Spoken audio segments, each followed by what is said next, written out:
Olá, sejam muito bem-vindos a mais um podcast Ponto de Virada. Hoje nós vamos apresentar um parceiro, né, e colaborador também, o Dr. Cláudio Conde, para vir falar conosco sobre riscos e oportunidades de empreender. Bom, antes de nós iniciarmos, tem um vasto currículo, né? E é doutor em energia pela UFPA, mestre em sistema de potências pela Universidade Federal de Paraíba e também especialista em operação de sistemas. Já coordenou e foi gestor de operações pela CELPA e também ocupou cargos entre presidente e diretor do Sistema Público Estadual, desde ciência, inovação, tecnologia, passando por água e saneamento e também passando por energia e gás. Então, é um prazer, Cláudio, e espero que a gente tenha um excelente bate-papo. Eu que agradeço o convite, tá? É um prazer estar aqui com vocês nesse canal. Oi, doutor, tudo bem? É um prazer te receber aqui, com esse currículo tão extenso, com a bagagem intelectual tão grande. E através dessa bagagem sua, a gente tem um interesse em saber a sua visão, a sua concepção e prática profissional a respeito da diferença entre empreender e investir. Poderia nos falar? Sim, com certeza, muito obrigado. Empreender é um pouco mais pesado, né? Empreender você tem que investir seu tempo, além do seu conhecimento, de seus recursos, e mais ainda, precisa de recursos de outros. Quando a gente fala de diferença entre investir e empreender, o investimento, a gente pensa logo no investimento financeiro, né? Naquele dinheiro que você faz uma alocação dele de forma ativa ou passiva. Essa alocação de recursos pode ser através de ações, de debêntures, de fundos imobiliários, de títulos públicos. Então você escolhe aquilo que cabe melhor no seu perfil, seja um perfil conservador, seja um perfil mais arrojado, né? E também em cima da sua necessidade que você tem naquele momento. Por exemplo, se você vai precisar do recurso no curto prazo, não é bom investir em um papel ou um título ou uma opção que tenha um longo prazo, né? Então, tudo isso pesa na hora que você vai investir. Então, é um ramo de conhecimento diferente. Porém, da feita que você toma a decisão de investimento e investe, você já está tranquilo, você recebe a partir daí os frutos, né, do resultado daquele seu investimento, com pouca participação sua no resultado. Porém, empreender não. Exige a sua participação, exige o seu empenho. Você tem que conhecer daquele setor que você está empreendendo. Nem que você não tenha trabalhado, mas tem que procurar saber como é que funciona aquilo, para que a partir daí você possa despender o seu recurso, tanto o recurso humano, das suas horas de trabalho, como do seu conhecimento, como do seu dinheiro que vai investir, ou dinheiro de terceiros, no caso de ter Uhum. participação de sócios, de famílias, de empréstimos, né? Que a gente pode entender. A partir dessa compreensão de investir e empreender, eu gostaria que o senhor nos falasse a respeito de quais os passos para empreender. Pronto. Empreender requer conhecimento, tá? Então, e você sempre que vai empreender, você pensa em um negócio específico, né? Algo que lhe atraia ou algo que você trabalhou. Então, Uhum. quando você já tem um conhecimento sobre aquele assunto, por ter trabalhado, quanto mais experiência você tiver sobre em cima daquilo, já é um bom começo. Porque não dá para empreender em um negócio que você não conhece ele a fundo. Tá? Ah, mas eu sempre gostei de tal setor, de tal área, de tal negócio. Eu tenho vontade de abrir um negócio Uhum. nesse ramo. Vá, procure conhecer. Certo? Vá Uhum. sentar em frente a uma loja, conversar com 10 pessoas que trabalham no assunto, viagem, procure ligar para fornecedores que fornecem suprimentos para aquele tipo de negócio, enfim, estude. Estude bastante. Então, isso é comum em pequenos empreendedores não se preparar suficientemente para que isso aconteça. Geralmente, para médias e grandes empresas, isso não acontece. Mas no pequeno empreendedor, né, aquele que tem uma ideia na cabeça, né, e muita vontade de trabalhar, às vezes a pressa, às vezes limitações outras até de conhecimento, ele não tem essa visão de que tem conhecimento profundo. Aí você, quando tem esse conhecimento, descobre que não é suficiente. Por quê? Porque para empreender você precisa, além do conhecimento do setor, de várias áreas, tá? Como abrir um negócio, né? Vocês da área do direito sabem disso, quanto é Sim, difícil, quanto a documentação, quanto a papelada, né? E dependendo do negócio, que outros órgãos, que outras ações eu preciso ter? Eu preciso ter licenciamento ambiental? Eu preciso ter licença, então eu tenho que, enfim, procurar várias áreas do conhecimento. Eu diria o seguinte: qualquer empreendimento, a área do direito, o advogado e um contador, eles são fundamentais para suporte constante ao empreendimento. perfeito. Inclusive, o próprio Norone Dias aqui vai fazer alusão à Seconte, né, que são nossos parceiros contábeis e que sempre que o empreendedor precisa, a primeira pergunta é: de que maneira você vai fazer essa abrangência para nós? Né? Então, muito mais do que um corpo jurídico, um corpo administrativo, né? E como você falou, contábil, e agora você, né, com essa parceria conosco. Dentro dessa situação, eu queria ir um pouquinho mais a fundo, explorar um pouco a tua experiência de transportes, tá? Especificamente. Porque quando a gente. Ainda agora tu trouxeste a fala que mais do que empreender, a pessoa tem que saber riscos. Então, quais seriam os riscos? Vamos dizer que tu poderias enumerar, e depois a gente pode especificá-los melhor, que principalmente transporte, área de gás, da própria energia enfrentam, e aí nós já estamos deslocando uma conversa para médios e grandes empresários. Bom, você falou de transporte, o transporte é um mundo, né? Eu vou me deter aqui em transporte de carga. Tudo bem. Tá? Então, o transporte de carga, ele leva a vários desafios. Primeiro que você trabalha num setor altamente competitivo que briga com custos, né?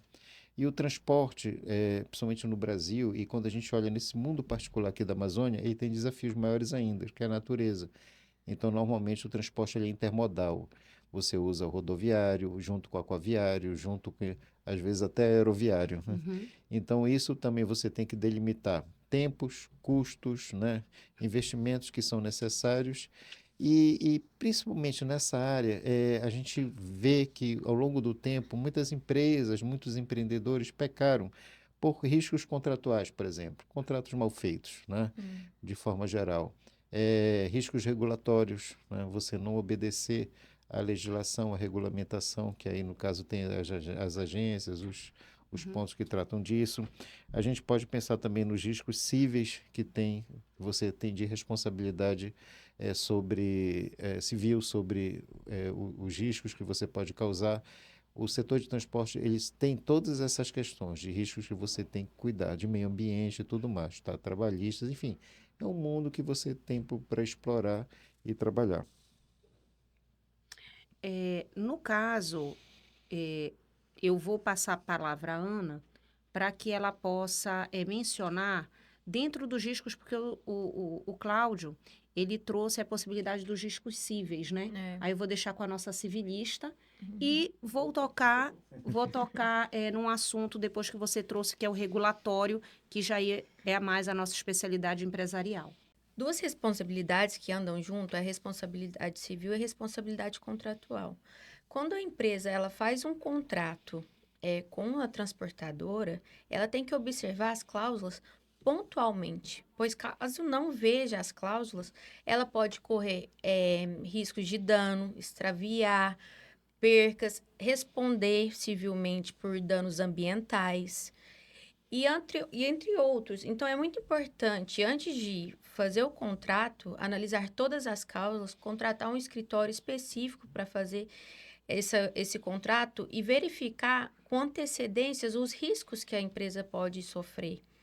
Porque, como você disse anteriormente, é uma disputa financeira esses contratos e perder causa insatisfação entre eles. É, Poderia completar pelos riscos, doutora Ellen? Posso. Olha só, a Ana, ela trouxe sobre riscos civis e contratuais.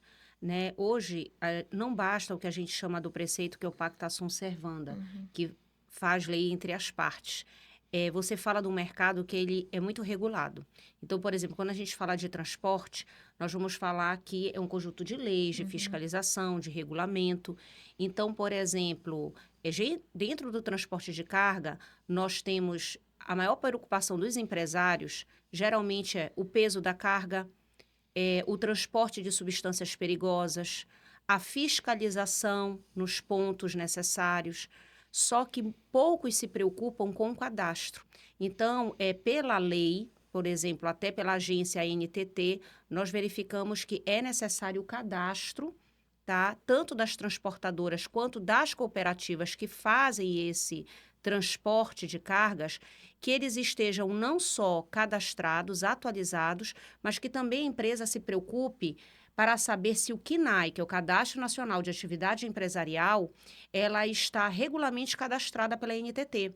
Porque nós já tivemos casos de transportadoras que tiveram multas, embargos e suspensão das suas atividades por não estarem cadastradas regularmente. Então, quem faz esse elo de ligação, quem faria esse intermédio entre a transportadora, né, o especialista dentro da área de transporte e a empresa para evitar litígios ou possíveis multas? Escritório de advocacia. Uma outra situação também que é interessante é falar dos riscos ambientais. Então, é um mundo falar de riscos ambientais. Eu nem me atrevo, num podcast só, colocar todas as nuances. Mas, por exemplo, licença de operação, né? A questão da Política Nacional do Meio Ambiente. Né? Então, imagina você, empresário que está nos ouvindo, que é de transporte de cargas. Será que você está a par das resoluções do CONAMA? Está a par da Política Nacional de Resíduos Sólidos? Está, por exemplo, Cláudio, fazendo treinamento. Não sei se você já passou por essa experiência, mas a agência traz que quem dirige esses transportes precisa ter treinamento específico de como lidar em caso de acidente com substâncias periculosas. Então, enfim, de maneira bem sintética, somente pegando os riscos civis nesse triangular, riscos regulatórios e os riscos ambientais, nós já percebemos a necessidade de uma consultoria preventiva, tá? E que possa dar aporte realmente jurídico para empresários desse porte. Ou seja, e como você falou, empreender sem conhecer o setor e sem conhecer as regulações é um risco muito grande, mais do que uma oportunidade. É que você falou também, no caso de apreensão, o cara, ele perde não só o instrumento de trabalho, que são os veículos, Sim, mas ainda tem a responsabilidade sobre a carga, que é apreendida junto, que é de terceiros, né? Quer dizer, não cumpre prazo, né? Se for algum produto perecível, ele se perde. Então, tem uma série de consequências disso, né? E a questão do treinamento, você observou uma coisa interessante, acontece muito nesse setor, a troca de funcionários. Então, às vezes, você está com um perfeito. funcionário, aí para que um transporte específico, esse adoeceu, está de férias e tal, substitui por um outro que não tem o mesmo preparo, não tem o treinamento, não tem a habilitação necessária, não para dirigir, que é fácil, né? Quer Sim. dizer, é mais comum ter, estar Uhum. habilitado para dirigir, mas também para aquele cuidado específico com a carga, pelo tipo de carga que está sendo transportado. Na NTT, eles falam um jargão que é plano no caso de atendimento às emergências. Certo. Então, aí já vem os riscos trabalhistas. Uhum. Será que você, como falou, ao substituir um profissional, teria condições dessa pessoa que vai substituir ter um perfil profissiográfico? Ou seja, ela tem um perfil para o cargo? Porque quando a gente está falando de cargas, é mais do que o valor, né? Estamos falando em vidas humanas Isso. e risco dos órgãos de fiscalização. Correto. Perfeito. Doutor Cláudio, agora nós trabalhamos juntos no escritório e eu gostaria que você me dissesse sobre um caso concreto que nós trabalhamos, para o pessoal que não está nos assistindo saber mais. Esse caso concreto aproveitando o setor que nós estamos Uhum, conversando aqui, que é o transporte de carga, teve um específico que uhum. foi a definição de um preço logístico de transporte de grãos, né? Sim, Então, esse foi um trabalho interessante que ele gerou muita pesquisa, muito cuidado com a atenção à quantidade de recursos humanos que você precisaria, de tempo necessário, dos equipamentos que ser utilizados para carga, descarga e transporte. Então, imagina, você tem que definir, você tem que trabalhar nos pontos de coleta da uhum, carga, que cuidados tem que ter, que facilidades eu tenho, né? O que é que isso vai me atrasar, minha coleta de carga ou a descarga na outra ponta? O que é que eu posso investir para melhorar, né? Para melhorar esse tempo e, consequentemente, melhorar o custo ao longo, né, de uhum. todo o contrato. Trazer essa carga até o ponto de descarga, certo? E aí também tem muitas outras implicações, quais são os equipamentos necessários, né? Quando a gente fala de rodovias, tem o peso dos caminhões, tem as Uhum, pontes, tem os lugares por onde ele vai passar. Mas quando fala em rio, é mais complexo ainda, né? com Porque o rio, certeza. ele não quer saber da sua regra, do seu equipamento, é o contrário. Você tem que se adaptar à regra do rio. Em alguns lugares da Amazônia, não tão presentes nesse estado aqui do Pará, mas nos outros estados, você tem umas épocas do ano de muita seca, onde é difícil, às vezes até impossível, você entrar com alguns tipos de embarcação, né? Uhum. Então, tudo isso tem que ser pensado, né? No que, como você vai transportar, com que equipamento você vai transportar, quanto você vai gastar de combustível, quanto de pessoal vai ser necessário, para que você possa instrumentalizar tudo isso e dar o preço correto para o seu cliente, né? Um preço que vá lhe fazer vencer a concorrência, mas também que você consiga administrar e ter seu resultado operacional adequado, entendeu? Com essa sua fala, dá para perceber o seguinte: cada vez mais nós nos convencemos que nenhuma área reina sozinha. É. É, Quando a gente fala, e a gente, por isso que no primeiro podcast só foi eu e a Ana, e cada vez mais a gente vai trazer outros convidados, e você, além de convidado, nosso parceiro, nós já atuamos juntos e temos atuado. Quando a gente fala em riscos e oportunidades, nós vamos ver que o jurídico, Sim. ele não rema sozinho. Ele precisa, por exemplo, essa expertise que o Cláudio traz no sentido de grãos e de transporte, todo o cálculo, todo o risco do empreendimento, toda uma matriz SWOT, né? Todo, por exemplo, uma análise Pestel, ou seja, toda a parte dentro da administração e dentro da engenharia que se calcula, até Uhum. mesmo da produção, que eu sei que você tem experiência com isso, tá? Você consegue mensurar. Mas isso sem um balizamento legal, sem o aporte jurídico, que também é preventivo, né? Isso acaba gerando um risco imenso ao empresariado. Então, na verdade, o que a gente quer como ponto de virada é: não deixe que a sua carga seja apreendida. Não deixe que você tenha que levar uma multa. Não deixe que a sua mercadoria se esvaia no rio para pensar que precisa de um escritório. Mas você pode planejar-se antecipadamente, né, para mitigar riscos. E esses riscos seriam mitigados com uma pessoa específica dentro da área de transporte, que é o nosso parceiro, e Uhum. também com a nossa expertise, seja nas consequências civis, né, doutora? É. Ou seja, nas consequências regulatórias ambientais e, quiçá, trabalhistas. Só acrescentando em cima do que você falou, essas ferramentas que foram citadas, né? Tem matriz SWOT, 5W2H, rede PERT, curva ABC, são Perfeito. instrumentos maravilhosos de planejamento, que inclusive, por exemplo, no matriz SWOT, você pode prever os riscos e para cada risco tomar medidas de mitigação, normatizar isso até dentro da empresa. Como é que você faz em caso de ocorrência, né? Em caso Uhum. algumas são muito raras, outras são bem frequentes. Sim. Então, que medidas você pode adotar em cada situação para minimizar esses fatos, né? E trazer menos risco para o seu negócio, tanto o risco de perdas materiais e perda de tempo, mas principalmente de perdas regulatórias, de contratos e tudo mais, né? Que tem uma consequência muito grande atrás disso. Perfeito. Bom, nós temos aqui uma última pergunta, né? Sim. Que seria, na sua opinião, de que maneira um empresário ele pode perceber que há necessidade dele reestruturar o seu negócio? Porque assim, quando a Ana fez as primeiras perguntas investir, empreender, não é isso? Sim. Perceber as dificuldades e riscos jurídicos. Mas vamos para outro patamar Uhum. dentro do tempo que nos resta. Sim. Eu já tenho um negócio, mas eu sinto que ele não está indo bem. O que que eu posso perceber para reestruturar esse meu negócio antes de jogar a toalha? Perfeito. Só uma coisa interessante já para citar aqui de cara. Antes de falar nisso, é o seguinte: cuidado sempre, constantemente com o seu negócio. Por quê? Porque quando ele está evoluindo para uma situação de risco, uma situação onde você está com um prejuízo muito grande, com enormes dívidas, às vezes você não percebe. E só vai ficar atento para aquilo quando a situação já está muito adiantada, né? Uhum. E como é que você observa isso? São dois indicadores muito simples, que eu não vou falar de métricas aqui, senão pode ficar muito complicado, mas a gente pode dizer o seguinte, tá? o que você tem de ativos, que aí você tem de patrimônio, de material, de recursos em caixa, de dinheiro investido e tudo mais, ele está inferior ao seu passivo, que é o que você tem de dívidas, né? De débitos, de passivos correntes e de longo prazo que você tem que arcar.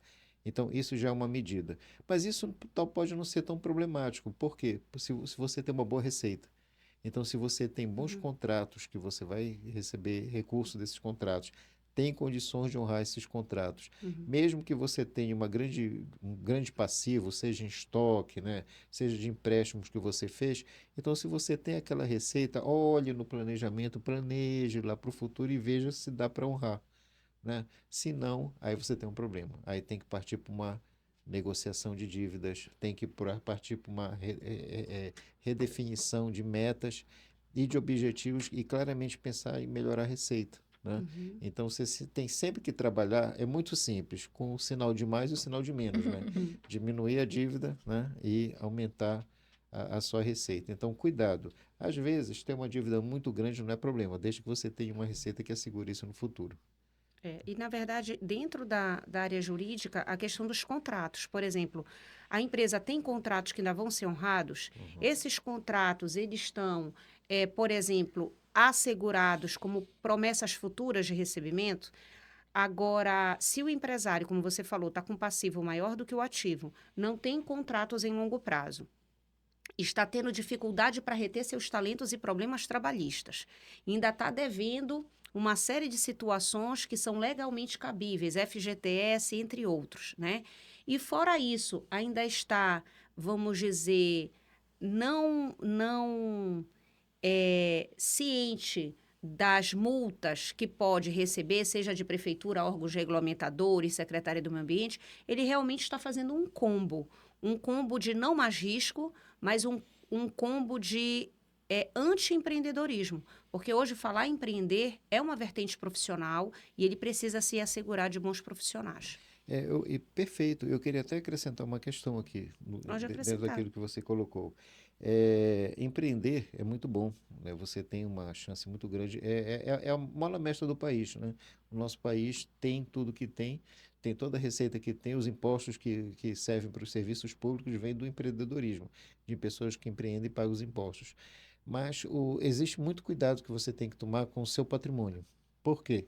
Porque se uma parte do seu patrimônio, por exemplo, está investido em um determinado negócio, esse negócio se deteriora ao ponto de que você cria muita dívida trabalhista, você cria muita dívida tributária, tem muitos empréstimos a pagar, isso tudo depois acaba atacando o resto do seu patrimônio que não está naquele negócio. Né? Você acaba tendo que pegar uma parte daquilo que está em outras áreas que você tenha, patrimônio de família, ou participação em outras empresas, terras, né, imóveis, tudo isso acaba sendo chamado, né, no futuro para que cobrir esse déficit. Então, o que o pessoal fala, o buraco é mais embaixo, né? Você acaba tendo que ainda. Então, é por isso que quem empreende tem que tomar sempre cuidado do seu negócio. Não é algo, poxa, está bonito, está fluindo e tal, então eu vou passear e deixar a coisa andando, porque os funcionários aqui, esse gerente, esse gestor aqui toma conta. Mas às vezes você tem um bom gestor operacional que não está atinado, né, para certos aspectos de empreendimento que você, como gestor, tem que olhar, né? Você e sua equipe especializada. Então é muito interessante isso, é o viés patrimonial, você sempre tomar cuidado com o seu patrimônio. Deu até, na verdade, antes de encerrarmos, né? Deu até uma vontade de colocar episódios sobre holding. O escritório atua também, para quem não sabe, em holding. E existe muita confusão do princípio da entidade, que é um princípio contábil, de misturar os bens pessoais com patrimoniais. Envolve também o que a doutora Ana Paula é especialista em inventário, né, doutora? Sim. Né? Sucessão, patrimônio. Doutora, faça o nosso fechamento e a observação que você Gostaria precisa. de fazer uma observação que o Dr. Cláudio ele falou sobre o patrimônio. Para você empreender aqui, não precisa simplesmente você abrir uma empresa, ir na junta comercial e abrir. Você tem que ter todo um preparo, tem que ser multidisciplinar. Você tem que ter a parte jurídica, tem que ter a parte da contabilidade, tem que ter a parte de gestão administrativa. Uhum. Então, empreender vai além do que abrir um negócio, abrir uma porta. Sim, com certeza. Então, nós hoje vamos encerrar esse podcast. Eu queria agradecer mais uma vez pela sua presença. Eu gostaria de agradecer sua presença também. Hoje o assunto foi muito interessante, nos trouxe muitas informações. Mais uma vez eu agradeço, e é gostoso participar de um podcast desse, falando sobre os assuntos que a gente gosta, né? Sim. Os assuntos que são a paixão da vida da gente, né? Uma das paixões. Então, é agradável Dá para ver o demais. brilho no olhar, né? Enfim, é muito bom estar aqui nesse momento agradável. A gente agradece mais uma vez, dizendo que nós estamos na nossa rede social, acompanhe aqui com o nosso QR Code, inclusive o nosso parceiro Cláudio, que já, muito obrigado, já nos oportunizou entrar em transporte também ligado a grãos, a cargas, ou seja, sempre na análise técnica de investimento e na análise da engenharia, né? Que esse, enfim, possa servir aí para dúvidas, sugestões dos nossos ouvintes, né? E, quiçá, futuros negócios. Muito obrigada.